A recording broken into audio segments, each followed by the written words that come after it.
Welcome back to my channel.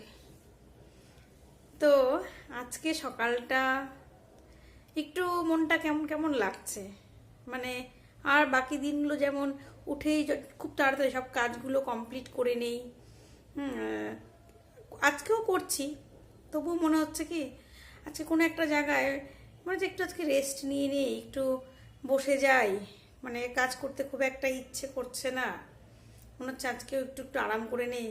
কেন বলো তো, গতকাল তো পিকনিক গেছে, মানে পুরোটা দিন হই হুল্লোড় করেছি, গল্প করেছি, তারপরে একটু ঘুরেছি, মানে সেই রেস্টটা কিন্তু আমার এখনো কাটেনি।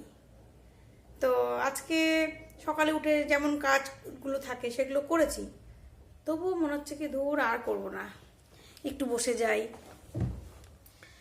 তো সময়ের সঙ্গে তো চলতেই হবে, কারণ বসে যদি আমি যাই ঘড়ি তো আর বসে যাবে না, ঘড়ি তো ঘড়ি কাটার মতন চলতেই থাকবে। এখন বসে গেলে পরে আবার সেই সময়ের সঙ্গে তাল মেলাতে হিমশিম খেতে হবে।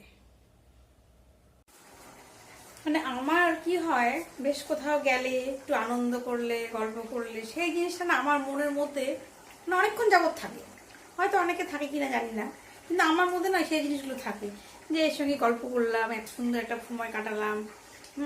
মানে সেই জায়গাটা থেকে বেরিয়ে আসতে একটু আমার সময় লাগে।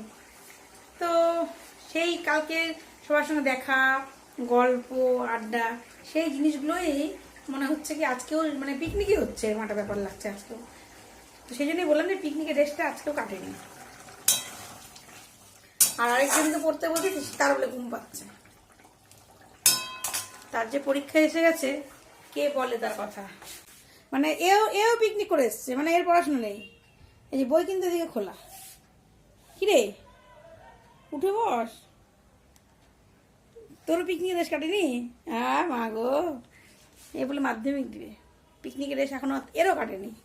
মানে আমাদের মামের এই অবস্থা আজকে। ছোটটা বলছিল মা আজকে স্কুল যেতে হবে। আমি বলছি কেন, তোর কি পিকনিক তোরও হয়নি, কাটেনি? তখন বলছে তুমি ভালো আছো, বাড়িতে থাকো। আমি হ্যাঁ রে, আমাকেও আর স্কুল কলেজ আমার সময়ও করতে হয়েছিল, তুই কি একাই করছিস এগুলো? আমারও হয়েছে, জীবন গেছে। তখন বলছে যে প্রতিদিন স্কুল যেতে হয়, দূর আজকে ঘুমাই। না বাবা ওঠ, এই বলে ঠলে বুঝিয়ে ঠুজিয়ে তো তাকে স্কুলে পাঠানো হলো, আর বড় জোর এই শুয়ে গেছে। তো বন্ধু, তোমাদের এরকম কি হয় কোথাও পিকনিক টিকনিক কোথাও ঘুরতে গেলে যে মনে হয় যে না একটু আলসে আলসে লাগছে, একটু বসে বসে থাকি, একটু ঘুম ঘুম পাচ্ছে, মানে সেই জায়গাটাতে কিছু করতে মন চায় না? মনে হয় এরকম দিনটা আজকেও যদি যেত মনে হয় খুব ভালো হতো। সবথেকে বড় কথা কি জানো, রান্নাঘর থেকে একটা দিন ছুটি পাওয়া মানে বিশাল ব্যাপার আমার কাছে। মানে যদি রান্না করতে না হয় তখন মানে কি যাক তাহলে তো খুব ভালো। তো কিছু করার নেই, রান্না করে খেতে হবে। কে খাওয়াবে, এখানে রান্না করে খাওয়ানোর কেউ নেই, রান্না করলে খাওয়া, নাহলে না। চলো কাজগুলো করে নিই। Good evening. তো আজকে সন্ধেবেলা কোনো জায়গায় বের হওয়া হয়নি, তো ঘরেই চা বানাচ্ছি।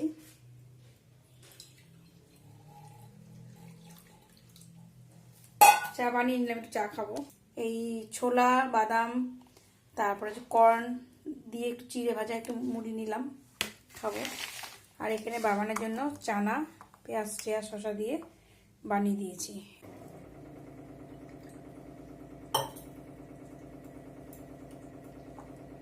এত মাথা আর ঘাড়ে এত যন্ত্রণা হচ্ছে, মানে ওষুধটা না খেলে ভীষণ কষ্ট হচ্ছে। ওষুধটা খেলাম, তো এবার এই ঘরের অবস্থা তোমাদের দেখাচ্ছি। এগুলো সব এখন গোছাবো। এই যে ডাইনিং প্লেসের অবস্থা, এগুলো সব গোছাই। করতে ইচ্ছা করছে না, কিন্তু না করলে না মানে সব পড়ে থাকবে আবার। তো ঘরটা গুছিয়ে নিই খুব তাড়াতাড়ি।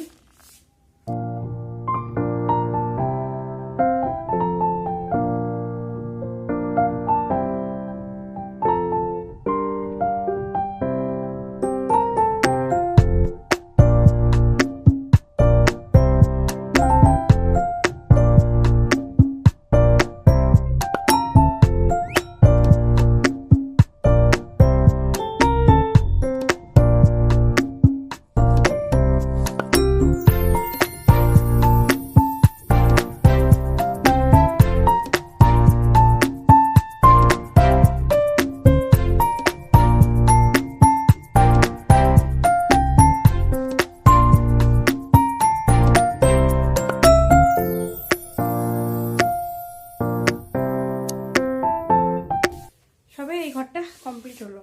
এখন ডাইনিংটা গোছাই।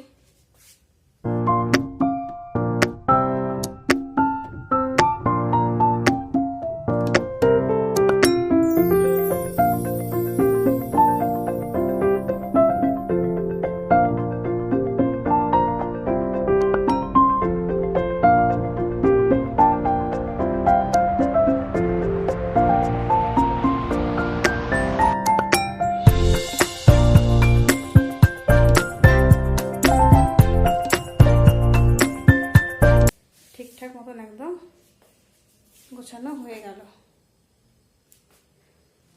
আর এগুলো এখন সিঙ্কে নিয়ে গিয়ে রাখবো। বিস্কুটের কোটাটা রান্নাঘরে রেখে দেবো।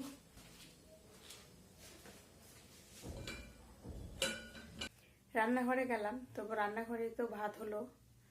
দুলু আর বাবু ভাত খেয়েছে, বাবানও একটু ভাত খেয়েছে, আর আমি নিজের জন্য একটু ওটস করলাম।